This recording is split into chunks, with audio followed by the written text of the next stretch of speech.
الذين اصطفى أما بعد فأعوذ بالله من الشيطان الرجيم بسم الله الرحمن الرحيم وقولوا للناس حسنا وقال الله تبارك وتعالى في موضع آخر قل هذه سبيلي أدعو إلى الله على بصيرة أنا من اتبعني وسبحان الله وما أنا من المشركين. قال رسول الله صلى الله عليه وسلم خير الناس من ينفع الناس أو كما قال عليه الصلاة والسلام. اللہ جل جلالہ ہم سب کو بے شمار نعمتوں سے مالا مال بنایا اور اس زندگی کو گزارنے کے لیے ہم سب کو اہم مقصد کے ساتھ دنیا میں بھیجا. ایک بڑا مقصد اللہ کی عبادت اور اس کی اطاعت اور اس کی فرما برداری ہے. سب سے پہلا کام حقوق اللہ کا ہے کہ ہم اللہ کا حق ادا کریں، یہی اصل دین ہے. دوسری ذمہ داری جو اللہ جل جلالہ ہمیں عوالو نے ہمارے سمجھ کی ہے وہ حقوق العباد کی ہے کہ بندوں کے کیا حقوق ہمارے ذمہ ہیں، کہ بندوں کے کیا حق ہے، باپ کا کیا حق ہے، ماں کا کیا حق ہے، دوستوں کا کیا حق ہے، پڑوسیوں کا کیا حق ہے، خالہ کا کیا حق ہے، ماموں کا کیا حق ہے، نانا کا کیا حق ہے، دادا کا کیا حق ہے.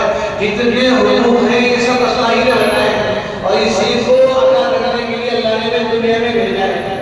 اس کے فرمایا خیر الناس من ينفع الناس کہ تم میں سب سے بہترین عالم اگر کوئی ہے وہ ہے جو لوگوں کو نفع پہنچاتا. اب نفع ساری انسانیت کو پہنچانا یہ ہر مسلمان کی ذمہ داری ہے کہ وہ انسانیت کو نفع پہنچائے. صرف مسلمانوں کو نہیں بلکہ ہر انسان کو نفع پہنچانے کا رہا ہے. اس لیے رسول اللہ صلی اللہ علیہ وسلم کی تعلیمات ہیں وہ ساری انسانیت کے لیے ہیں. فرمایا وما ارسلناک الا رحمۃ للعالمین، نبی جی ہم نے آپ کو سارے عالم کے لیے رحمت بنا کر بھیجا ہے. آپ انسانوں کے لیے بھی رحمت ہیں، آپ جناتوں کے لیے بھی رحمت ہیں، آپ جنتوں کے لیے بھی رحمت ہیں، آپ پرندوں کے لیے بھی رحمت ہیں، آپ پرندوں کے لیے بھی رحمت ہیں،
بہترین ہم سب کو کام کرنے کا موقع دے دیا جس میں ہم ہر انسان کے کام آ سکے، ہر فرد کے کام آ سکے. ہمارا کام صرف مسلمان کی خدمت کرنا نہیں بلکہ ہمارا کام سارے مذاہب میں ساری انسانیت کا حق اور حقوق اور ان کی جو چیزیں ہم پر سے متعلق ہیں ان کو ادا کرنا یہ ہماری ذمہ داری ہے، یہ اصل ہمارا کام ہے. تو اس لیے کاروان گفتگو کے آج 6 سال مکمل ہو گئے اور 6 سال مکمل ہونے کے بعد ہم یہاں جو جمع ہوئے ہیں اس کی تو ایک بڑی وجہ یہ ہے کہ 6 سال میں اس کاروان گفتگو نے کیا کیا ہے. خدا آپ سمجھتے ہیں چھوٹی بڑی جو بھی خدمت ہوتی ہے اصل جو خدمت اللہ کے یہاں قبول ہو جائے وہی بڑی ہے. آج سمجھے کیا کیا لیکن کس نے کیا کہ اللہ کے یہاں اگر چھوٹا سا بھی کام قبول ہو گیا تو ہمارے بڑے پار ہو جائے. تو جتنا بھی ہوا یہ اللہ ہی کے طریقے سے ہوا. آئندہ بھی جتنے عزائم آتے ہیں وہ بھی اللہ ہی کرائے گا. تو ہمارے ہر صرف اتنا نہیں کہ گنگوں میں کام ہو جائے، سہارنپور میں کام ہو جائے اور ہمارے دو ضلع میں کام ہو جائے، بلکہ ہمیں اللہ نے ساری انسانیت کے لیے پیدا کیا ہے. تو ہم ساری انسانیت کو انشاءاللہ نفع پہنچائیں گے انشاءاللہ.